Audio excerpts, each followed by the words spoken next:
अब हमारा next topic है motion on a level road. मतलब हमारी एक रोड है, वो कर्व्ड है। अब उसमें हमारा ऑब्जेक्ट कैसे मूव करेगा। When a vehicle is moving on a curve path और road, the force of friction between the tires of the vehicle and the road act as a necessary centripetal force। हम जानते हैं कि किसी भी circular motion, ये curve path है तो सर्कुलर मोशन होगा। सर्कुलर मोशन में मूव करने के लिए सेंट्रीपिटल फोर्स की ज़रूरत होती है। और जो फोर्स ऑफ फ्रिक्शन और जो हमारे टायर के बीच में लगता है, टायर और रोड के बीच में जो लगता है, वो फोर्स ऑफ फ्रिक्शन क्या काम करता है, उस सेंट्रीपिटल फोर्स का काम करता है। सेंट्रीपिटल फोर्स इनसाइड की तरफ लगती है, अंदर की तरफ लगती है, और एक सेंट्रीफ्यूगल फोर्स है वो आउटसाइड की डायरेक्शन में लगती है। सेंट्रीफ्यूगल फोर्स यहाँ नहीं लगती, सेंट्रीपिटल लगती है। ये सेंट्रीपिटल फोर्स है वो लगेगी। तो इसके अंदर क्या होता है, ये हमारा व्हीकल है, इसका वेट हो गया W डाउनवर्ड, mg हो गया, और रिएक्शन हो गया R normal reaction, third law के according, Newton third law of motion. अब आता है weight is balanced by the normal. ये वेट तो बैलेंस हो गया R के थ्रू, बैलेंस हो गया, तो R is equal to mg हो गया। ऐसे ही सेंट्रीपिटल फोर्स क्या होती है, mv²/r। ये किसके इक्वल है, फोर्स ऑफ फ्रिक्शन। क्या वही तो सेंट्रीपिटल फोर्स लग रही है यहाँ पर। तो फोर्स ऑफ फ्रिक्शन की हम रिप्रेजेंट करते हैं F से। F क्या था हमारा, μr, law of limiting friction पढ़ा भी था हमने। तो R क्या है हमारा, mg, तो आ गया F is equal to μmg। तो यहाँ से V की वैल्यू आ गई √μgr। ये क्या है V, ये V वो मैक्सिमम वेलोसिटी है जिसके साथ एक ऑब्जेक्ट मूव कर सकता है without skidding on a curve road. किसी भी कर्व रोड पर किसी भी एंगल पर टर्न हुए वो मूव कर सकते हैं मैक्सिमम वेलोसिटी के साथ। R कोई भी कर्व रोड है तो R हमारा वही रहता है, कांस्टेंट हो जाएगा किसी पर्टिकुलर के लिए। म्यू हमारा कांस्टेंट होता है, कोफिशिएंट है, और V हमारा 9.8 मीटर पर सेकेंड स्क्वायर होता है ये एक्सेलरेशन। तो V हमारी मैक्सिमम किसी स्पेसिफिक कर्व के लिए स्पेसिफिक ही होगी। अब अगला आता है हमारा banking of road. Banking of road क्या है, it is the phenomena of raising outer as of curved road above the inner as. ये इंपॉर्टेंट बहुत है टॉपिक, ये वेरी वेरी इंपॉर्टेंट है और एग्जाम में ये काफ़ी बार आता है। इसमें क्या है, ये इसके अंदर आपने कभी हाईवे पे देखो, कोई मेन रोड या कोई हाईवे पे देखा हो, तो क्या होता है कर्व्स जब आते हैं तो हमारी जो आउटर एज होती है ना, जो बाहर, एक तो ये अंदर वाली साइड, ये बाहर वाली साइड, ये बाहर वाली साइड थोड़ी सी ऊंची होती है अंदर वाली इनर साइड के मुकाबले। इसको ऊंचा बनाया जाता है और किसी एंगल के लिए थीटा एंगल पर बनाया जाता है। इसको हम कहते हैं banking of road. It is a phenomena of raising outer as of the curve road above the inner as. Inner as से थोड़ा सा अबव मूव किया जाता है। अब इसका कारण क्यों है, क्यों ज़रूरी है, यह भी बताती हूँ मैं, और ये ढंग से तो अभी नेक्स्ट टॉपिक में समझ में आएगा। अब ये कर्व रोड है हमारी, ये थीटा एंगल पर हमने इसको बैंक कर दी है, हो गई हमारी। अगर नॉर्मल रोड होती तो ऐसा होता, अब बैंक करने के बाद ये ऐसे ही हो गई है, ये हो गई हमारी बैंक्ड रोड। ये हमारा व्हीकल है, उसका वेट होगा mg, तो डाउनवर्ड लगता है। रिएक्शन लगेगा, रिएक्शन ऐसे जाएगा R। ये अब R के कंपोनेंट, ये एंगल थीटा है तो ये क्या हो जाएगा, ये भी थीटा हो जाएगा, अल्टरनेटिव अपोजिट एंगल। ये थीटा है तो ये भी थीटा हो जाएगा, तो ये R कोस थीटा हो गया, ये R साइन थीटा हो गया। हमें ज़्यादा एंगल का ध्यान नहीं रखना, बस ये याद रखना, ये R कोस थीटा है और ये R साइन थीटा है। अब क्या होता है आगे, अब हमारा नेक्स्ट है, अब बैंकिंग ऑफ रोड के दो केस हैं। पहला है maximum velocity for safe turn on smooth bank road, that is without considering friction. पहला केस क्या है, मैक्सिमम वेलोसिटी, हमारा क्वेश्चन क्या आएगा, find the maximum velocity for the safe turn on smooth bank road. एक बैंक रोड है, smooth का मतलब कि फोर्स ऑफ फ्रिक्शन इसमें नहीं है, स्मूथ इसीलिए आया है, फ्रिक्शन लेस है रोड हमारी, फ्रिक्शन हमें इसमें लेनी नहीं है और मैक्सिमम वेलोसिटी निकालनी है हमने। यही हमारा सेम डायग्राम हो जाएगा ऐसे ही। ये हमारी रोड हो गई, ये हमारा व्हीकल हो गया, ये हमारा थीटा एंगल बैंकिंग का एंगल हो गया। तो क्या होगा, mg वेट डाउनवर्ड की तरफ, तो रिएक्शन क्या जाएगा R इस डायरेक्शन में, तो ये थीटा एंगल है, तो ये अल्टरनेटिव अपोजिट एंगल हो गया, ये भी क्या हो गया थीटा, ये थीटा है, तो ये एंगल कितना हो जाएगा 90 है ये, तो ये 90 माइनस थीटा, ये 90 माइनस थीटा, तो ये थीटा हो जाएगा। मीन्स ये थीटा और ये थीटा एंगल सेम होते हैं। अगर आपने मैथ्स हायर लेवल के पढ़ी है तो आप समझ जाओगे। अब है ये आर कोस थीटा हो गया, ये आर साइन थीटा हो गया। तो हमें थीटा क्या है हमारा एंगल ऑफ बैंकिंग। अब हम फिगर से साफ पता चला देख सकते हैं कि आर कोस थीटा किसको बैलेंस कर रहा है, वेट को। R cos theta balances the weight of the vehicle, that is R cos theta is equal to M G. ये हमने इक्वेशन 1 ले ली। सेकंड पॉइंट क्या है हमारा, ये जो आर साइन थीटा है ये किस में हेल्प कर रहा है, सेंट्रीपिटल फोर्स में। तभी तो हमारा ऑब्जेक्ट सर्कुलर पाथ में मूव कर पाएगा, वरना अगर आर साइन थीटा नहीं होगा यहाँ पे तो हमारा एक्सीडेंट हो जाएगा व्हीकल का। तो आर साइन थीटा क्या हो जाएगा, M B square by R. तो अब क्या है, इक्वेशन 1 और 2 है, 2 को 1 से डिवाइड कर देंगे तो क्या आएगा, R sine theta upon R cos theta is equal to M B square by R upon M G. तो ये कैंसिल हो गया, तो क्या बन गया, tangent theta is equal to V square upon R G. तो यहाँ से v की वैल्यू आएगी, v क्या है, वेलोसिटी, जिस वेलोसिटी से ऑब्जेक्ट मूव कर रहा है, is equal to under root R G tangent theta. हमने पहले निकाला था v is equal to mu R G tangent theta, sorry v is equal to mu R G, v is equal to under root mu R G. और ये वो था level road, कव road पर। अब हम एंगल आ गया तो म्यू की जगह टेंजेंट थीटा आ गया, ऐसे याद करने में आसानी रहेगी। सेकंड केस है considering force of friction, same part है, सेम वैसा ही है, लेकिन इसमें हम फोर्स ऑफ फ्रिक्शन को देखेंगे क्या है। अब पहले हम इसका डायग्राम समझते हैं। डायग्राम बहुत इंपॉर्टेंट है और ये पार्ट बहुत ही इंपॉर्टेंट है, मतलब 100% आने के चांसेस है इसके। ये हमारा कर्व्ड रोड है, वैसे ही बैंक किया हुआ है, ये थीटा एंगल हो गया, सेम वही पार्ट है, कितना थीटा एंगल पर हमने रोड को बैंक किया हुआ है। ये हमारा ऑब्जेक्ट है। हमने इसमें ऑब्जेक्ट को कुछ बुक्स में पॉइंट साइज भी दिया हुआ है, पॉइंट से डिनोट किया है, लेकिन कुछ बुक में व्हीकल बनाया हुआ है। अगर आप बना सकते तो बना लो, वरना इससे भी आपको मार्क्स मिल जाएंगे, कोई प्रॉब्लम वाली बात नहीं है। तो ये है, तो वेट क्या होता है, डाउनवर्ड लगता है एम जी, उसका रिजल्टेंट ऐसे जाएगा आर नॉर्मल रिएक्शन। अब ये थीटा एंगल है, ये भी थीटा एंगल होगा, ये भी थीटा एंगल, तो ये क्या हो जाएगा आर कोस थीटा, ये हो जाएगा आर साइन थीटा। अब हमारी फोर्स ऑफ फ्रिक्शन लग रही है, फोर्स ऑफ फ्रिक्शन कहाँ लगेगी, ये डायरेक्शन में एफ हो जाएगा फोर्स, तो ये क्या हो जाएगा, ये थीटा एंगल है तो ये हो जाएगा एफ कोस थीटा, ये हो गया F sine theta. Force of friction के भी हमने रिजल्टेंट्स किए हैं, रिजॉल्व किए उसको कंपोनेंट्स में। तो अब इसको मतलब सबसे बढ़िया है, ये थोड़ा कॉम्प्लिकेशन सी हो जाती है, तो सबसे बहुत बढ़िया पार्ट है कि आप इसको ना पॉइंट्स में लिख लो कि ऑब्जेक्ट पर कौन सी फोर्स लग रही है, अलग से आप पॉइंट्स बनाकर लिख लो। मैंने लिखा हुआ है जैसे कि various forces acting on the body, body पर कौन सी फोर्स लग रही है। पहली वेट लग रहा है डाउनवर्ड में, नॉर्मल रिएक्शन एक आर अपवर्ड डायरेक्शन में ऐसे लग रहा है।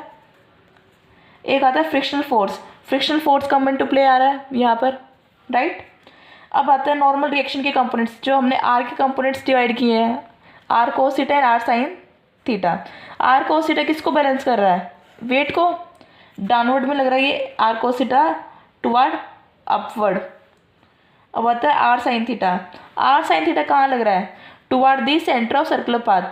ये जो सर्कल बनेगा आगे, इमेजिन कर लेते हैं हम, आगे सर्कल बनेगा तो ये सेंटर की तरफ लग रहा है, इसलिए R sine theta toward the centre of the circular path.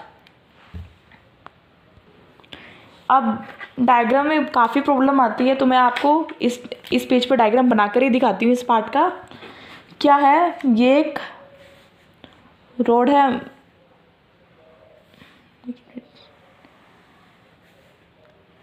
ये हमारा एक रोड है, इसको हमने बैंक कर दिया है ये थीटा एंगल पर, ओके।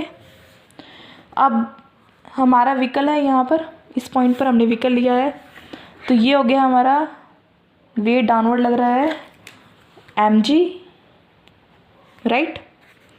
अब इसका रिएक्शन जाएगा इस डायरेक्शन में आर। अब ये एंगल थीटा है, तो ये एंगल क्या होगा, थीटा, अल्टरनेट अपोजिट एंगल। ये और ये एंगल, ये और ये पूरा एंगल, ये एंगल, ये एंगल क्या है 90 डिग्री का है, तो ये थीटा है, तो ये क्या हो जाएगा 90 माइनस थीटा। और ये एंगल भी क्या है 90 डिग्री के हैं, ये 90 माइनस थीटा है, तो ये क्या हो जाएगा थीटा। ऐसे आता है थीटा एंगल। अब आर को हम डिवाइड करते हैं, ये क्या हो जाएगा आर कोस थीटा, ये हो जाएगा आर साइन थीटा, राइट। अब हम फोर्स ऑफ फ्रिक्शन का दिखाती हूँ मैं आपको रेड पेन से। अब फोर्स ऑफ फ्रिक्शन का कैसे है, ये फ्रिक्शन फोर्स ऐसे लग रही है F, right. Force of friction ऐसे लग रही है, तो मतलब ये एंगल थीटा है, तो ये क्या हो जाएगा F कोस थीटा, इस डायरेक्शन में। ये क्या हो जाएगा F साइन थीटा, राइट।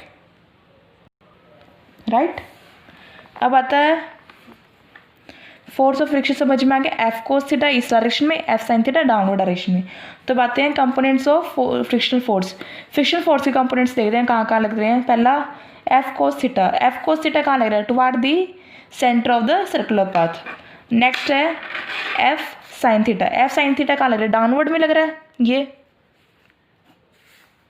अब आता है इस डायग्राम से हम साफ देख सकते हैं कि आर कोस थीटा किसके इक्वल है M G plus F sine theta, क्योंकि आर कोस थीटा किसको बैलेंस कर रहा है F sine theta plus M G. तो R cos theta equal to M G plus F sine theta, इसको हमने ले लिया इक्वेशन नंबर 1। लेकिन हम जानते हैं कि एफ क्या होता है म्यू आर होता है, लॉ ऑफ लिमिटिंग फ्रिक्शन से जानते हैं। तो हमने एफ की वैल्यू यहाँ पुट की, तो क्या हो जाएगा R cos theta equal to M G plus mu R sine theta. R यहाँ से कॉमन लिया तो आ गया M G equal to R cos theta minus mu sine theta, इसको हम ले लिया नंबर 2, राइट। अब आता है सेंट्रीपिटल फोर्स। सेंट्रीपिटल फोर्स किसकी इक्वल होगी, जो फोर्स प्रोवाइड कर रहा है ये व्हीकल इस डायरेक्शन में लग रही है सारी, वही फोर्स क्या हो जाएगा F cos theta plus R sine theta, R sine theta plus F cos theta. तो हो गया centripetal force R sine theta plus F cos theta. वैसे सेंट्रीपिटल फोर्स का फॉर्मूला होता है M V square by R. तो यहाँ से आर कॉमन ले लिया तो क्या आ गया M V square upon R equal to R sine theta plus mu cos theta. हमने एफ की फिर से वैल्यू पुट की थी म्यू आर।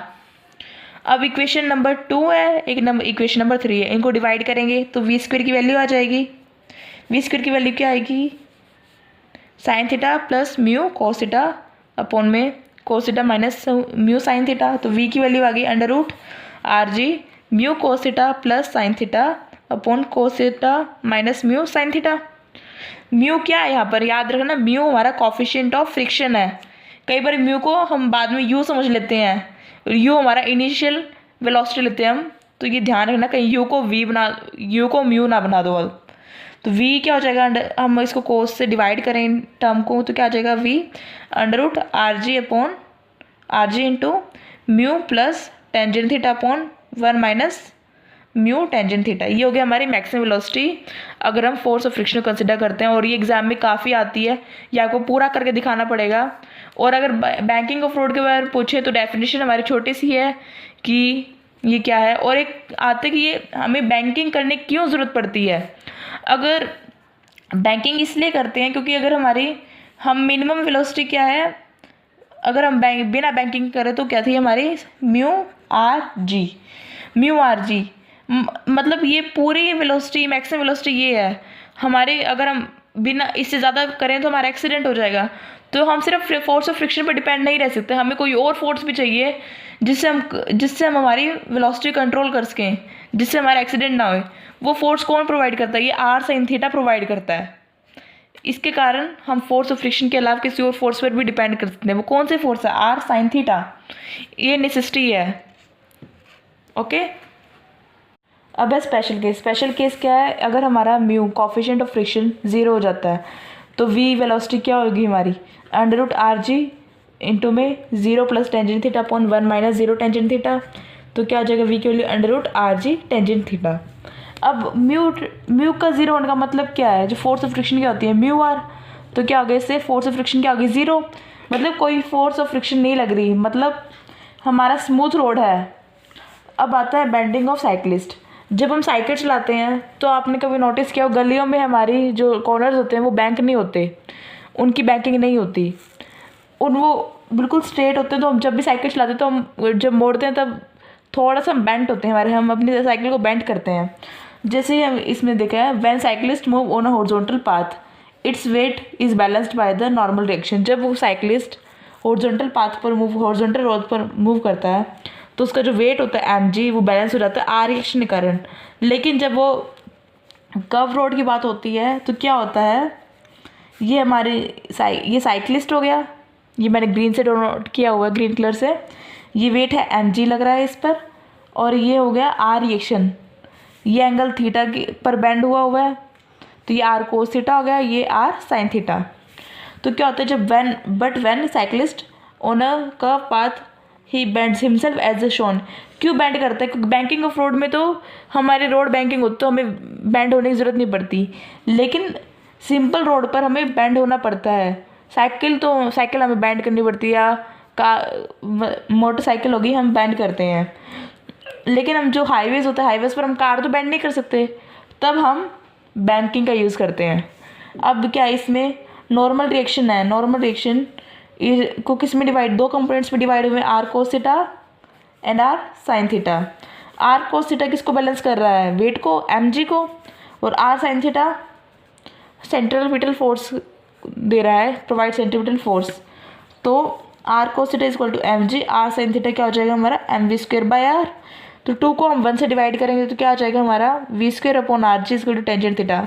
ये थीटा यहाँ से हम क्या निकाल सकते हैं, एंगल, किस एंगल पर वो साइकिलिस्ट बैंड हुआ, हमें कितने एंगल पर बैंड होना पड़ेगा अगर हमारे कोई पर्टिकुलर वेलोसिटी से हम मूव कर रहे हैं तो, और रेडियस तो कॉन्स्टेंट होता है, किसी पर्टिकुलर कोई मोड हो उस पर तो वेलोसिटी आर कॉन्स्टेंट हो जाएगा, और जी हमारा कॉन्स्टेंट होता ही है, तो हम एंगल निकाल सकते हैं हमें किस एंगल पर बैंड होना पड़ेगा। ये बैंडिंग ऑफ साइकिलिस्ट है।